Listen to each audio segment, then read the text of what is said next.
Well, following a whirlwind trip to Israel, President Biden is back in the White House today and expected to deliver a primetime address to the nation from the Oval Office this evening. Now, White House officials say the president will request Congress give close to $100 billion with the money earmarked for Israel, Ukraine, Taiwan, and the southern border. The president drew criticism yesterday in Israel when he announced plans to send $100 million to aid for Palestinian civilians, seemingly with no conditions regarding hostages held captive by Hamas. Now, joining me now to discuss this and more is Senator Ron Johnson of Wisconsin. He serves on 3 Senate committees, including the Senate Committee for Homeland Security and Government Affairs. Senator Johnson, welcome back to Washington Watch. Good to see you. And Tony, hope you're well. Doing quite well, thank you, given all things considered. You know, the president plans a speech tonight to the nation that will include significant spending. Your reaction? Well, first of all, I do appreciate the Biden administration's pretty much unequivocal support for the state of Israel after they've been attacked.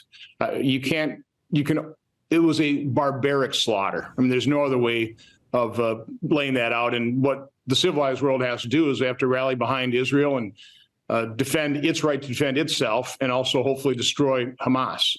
I think most Americans want to support Israel. I think it's shocking. It's actually astonishing to see what's happening in our university system. I think the way the news media handled the self-bombing from Hamas of the hospital in Gaza was it is just absolutely disgusting. What the mainstream media, the way they glommed down to that and blamed Israel right away. So, again, the main thing the U.S. has to do right now is show unwavering support for Israel's right to defend itself. We deliver billions of dollars every year in terms of defensive support for Israel. I don't think there's a real emergency right now. There are certainly certain weapons, missiles for their Iron Dome, that type of thing that we should certainly be delivering to them. But I don't think there's any huge emergency in terms of providing billions and billions and billions of dollars to Israel right now. Are we funding both sides? I mean, you've made before this war broke out in Israel, you were raising concerns about the $6 billion that had been frozen, but the Biden administration unfroze, releasing it to Iran. Now, I know they haven't tapped into that yet, but they know it's coming. The Obama administration and the Biden administration, first Obama with the Iran nuclear agreement really transferred over $100 billion to the largest state sponsor of terror, Iran. Where do you think they spent that money? Not for the benefit of the Iranian people. The Biden administration, I think, quietly has also transferred through, again, relaxation of sanctions or allowing Iran to sell oil, also billions of dollars to Iran. Where do you think they're spending that money? So I think it's absolutely true that Democrat administrations have helped fund this level of terrorism. I think it's indisputable. And they need to be held accountable for what they've done. So, Senator Johnson, help me understand, why do you think this administration and the Obama administration, they've had such a blind spot when it comes to Iran? I can't explain it. Again, they're trying to buy peace. You don't buy peace. As Reagan said, I heard him quote you earlier, you achieve peace through strength. Everything the Biden administration has done, I mean, I've said this in the past, if you were asked to develop or devise a strategy to destroy America, to weaken this country, you could not come up with a better game plan than what President Biden has been implementing. Wide open borders, flood of illegal immigrants, deadly drugs, the embarrassing and dangerous surrender in Afghanistan, which emboldened Putin, emboldens Xi, emboldens Iran and Hamas. 40-year high inflation and war on fossil fuel, which contributes to that inflation. I mean, everything that the Biden administration has done, and quite honestly, what radical leftism does around the world is destroy things. I mean, name something that radical leftism has ever built.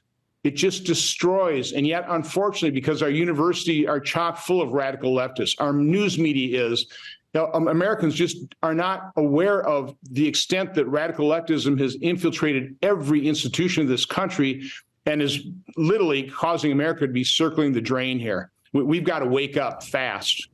I'm still thinking. I can't come up with anything that they've built. You're right. They've hijacked a lot of stuff and they've tanked it, destroyed it. But I can't think of anything they've built. Maybe propaganda machines, but that's probably about it. You serve on the Homeland Security Committee in the Senate, and you just made reference to the southern border. Given what we saw in Israel, what we're seeing, the global instability, and we see the volume of people coming across our nation, is there growing concern on Capitol Hill about national security and what this open border presents to us?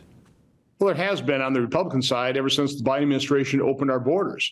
Unfortunately, we have not had support from Democrats. So, I've had 3 amendments, 2 in committee, 1 on the floor, to just complete the fence that we already bought and paid for that's costing us more not to build than to build it.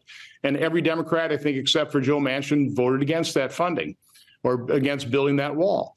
So we have not had partners to actually secure our border. Now you have Christopher Wray saying this, hey, this may be a threat. Biden might actually be admitting it as well. No kidding, 1.7 million known gotaways. Now, we don't know who they are. We just know that 1.7 million people crossed the border illegally and are now in this country. You think there might be a terrorist or two in that 1.7 million people?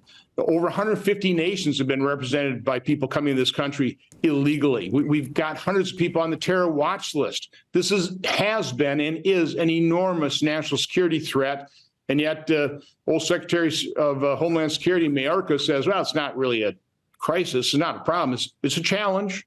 But it's a challenge that they think they are rising to by spending more money efficiently processing and dispersing people that they do encounter. Don't even call it apprehensions anymore. It's just encounter, process, and disperse. Total of, with the known gotaways, about 6 million people. That's a problem.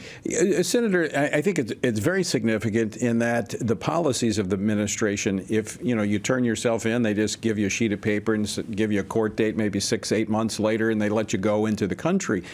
It's important because there's that 1.7 million gotaways. These are people who are evading detection because they had something to hide, many of them. So I think 1.7 million, that's a lot of bad people potentially in that number that could do grave damage to this country. As you move forward in negotiations in this, and I know you're in the minority in the Senate, but as you move forward in negotiations for Ukraine funding, Israel funding, is there going to be strong negotiations from the Republicans as it pertains to our southern border? We've got a number of senators working on this.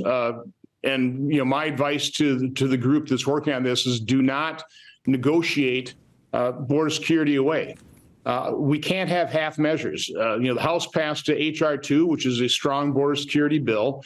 That's pretty much the minimum. We need to raise the standard from credible fear to pretty much what the asylum standard is, because most of the people coming here aren't even claiming asylum, but all they have to say is, well, I'm afraid to go home. Well, come on in. I don't even think they have to say that anymore. We have such an open border, which is just an invitation for more, which is why we've gone from what Jay Johnson said, 1,000 a day in 2014, where he said that was a really bad day for CBP, to over 10,000. Wow. An order of magnitude worse. And again, we have a president and secretary of Homeland Security that won't even acknowledge it's a problem. It's just a challenge. Senator, I want to thank you for taking time to join us today. And obviously, this is something, as we see what's unfolding in the Middle East, what we saw happening in Israel, I think more and more Americans are going to demand something on our southern border. Appreciate you being on top of the issue. Stay well.